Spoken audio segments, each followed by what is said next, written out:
National university ভর্তি পরীক্ষার আজকের লেকচারে আমরা অপরিচিতা, যেটা রবীন্দ্রনাথ ঠাকুর লিখেছেন, এই গল্পের ইম্পর্টেন্ট গুরুত্বপূর্ণ এমসিকিউগুলো জানবো।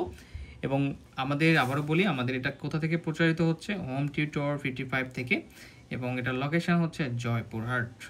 ঠিক আছে, তো জয়পুরহাটে যারা আছে অবশ্যই কমেন্ট করবে। পাশাপাশি যারা আমাদের ভিডিওগুলো দেখতেছো ন্যাশনাল ইউনিভার্সিটি ভর্তি প্রস্তুতির জন্য, তারা অবশ্যই কমেন্ট করবা। তো দেখো, রবীন্দ্রনাথ সাহিত্য, এটা অপরিচিতা, রবীন্দ্রনাথ সাহিত্য সাধনা করেছেন কত বছর? 64 বছর। আরেকটা কথা বলি যে তোমাদের এটা হচ্ছে দেওয়ার কারণটা হচ্ছে জাস্ট রিভিশন, যাতে তোমাদের ভালো হয়। ঠিক আছে, তোমরা চাইলে কমেন্ট করতে পারো, তাহলে সবগুলো শেষ করে দেওয়া হবে। গল্পগুচ্ছে কতটি গল্প সংকলিত হয়েছে? 95টি। রবীন্দ্রনাথ রচিত সর্বশেষ গল্পের নাম কি? মুসলমানের গল্প। কোথায় বসবাসের কাল রবীন্দ্রনাথের ছোট গল্প রচনার স্বর্ণযুগ? কুষ্টিয়া শিলাইদহ। 20 শতকে রবীন্দ্র গল্পে কি প্রাধান্য পায়? বাস্তবতা। কোন কাব্যগ্রন্থের শ্রেষ্ঠ কবিতাগুলো রবীন্দ্রনাথ শিলাইদহে থাকা গেলে রচনা করে? সোনার তরী।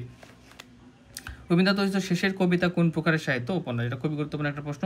চোখের বালি উপন্যাসের রচয়িতা, এটা খুব বেশি গুরুত্বপূর্ণ যে আমাদের রবীন্দ্রনাথ ঠাকুর হচ্ছে চোখের বালি উপন্যাসের রচয়িতা। রবীন্দ্রনাথ রচিত অপরিচিতার প্রথম প্রকাশিত হয় কত সালে এবং কোন পত্রিকা? 1914। সবুজ পত্র, মনে রাখবা। গোড়া রবীন্দ্রনাথের কোন প্রকারের সাহিত্য? বলো তো। রাজনৈতিক উপন্যাস। গল্পগুচ্ছের কোন খণ্ডে অপরিচিত গল্পটি সংকলিত হয়? তৃতীয় খণ্ড। রবীন্দ্রনাথ রচিত গল্পে প্রাধান্য পেয়েছে প্রকৃতি ও গীতিময়তা।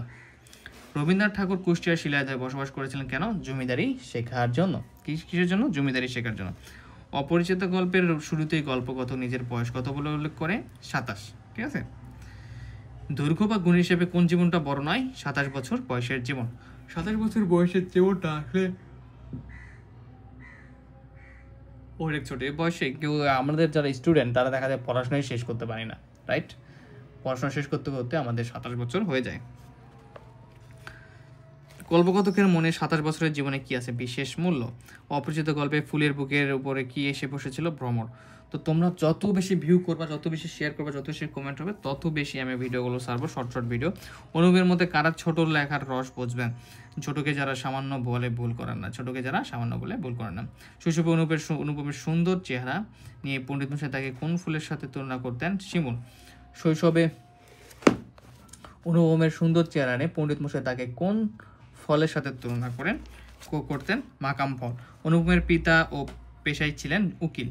আরেকটা কথা বলি, আমাদের কিন্তু প্লে লিস্ট, যেটা দেখো প্লে লিস্ট দেখবা ইউটিউবে, সেই প্লে লিস্টে তোমরা সব পাবা এবং সবাই এই কোর্সটা শেষ করবা, পরীক্ষা দিবা। যারা চান্স পাবা তারা চাইলে আমাদের ইউটিউব চ্যানেলের যোগাযোগ করে তোমরা কিছু আমাদের কোর্স ফি পেড করতে পারো।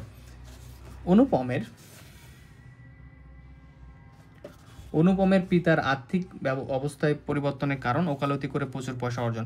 অনুপমের পিতার জীবনের প্রথম অবকাশ এসেছিল কখন? মৃত্যুতে। অনুপম কার হাতে মানুষ? মায়ের।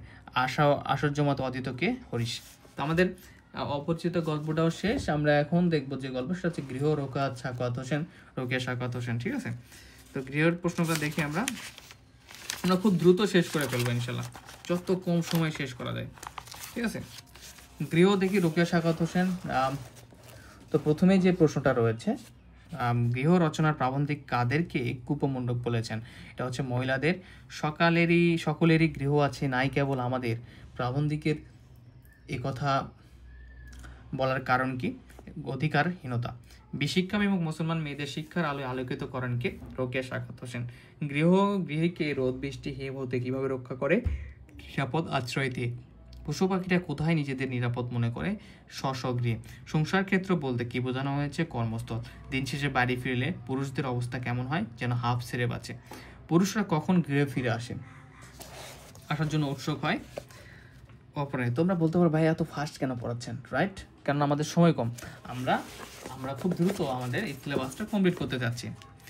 কোন অবস্থার প্রতি দৃষ্টিপাত করে গৃহ রচনার রচয়িতা ভারত নারীদের গৃহসুখে বঞ্চিতা বলেছেন? সামাজিক। গৃহ রচনায় কাদের গৃহসুখে বঞ্চিতা বলা হয়েছে? অধিকাংশ ভারতীয় নারীকে।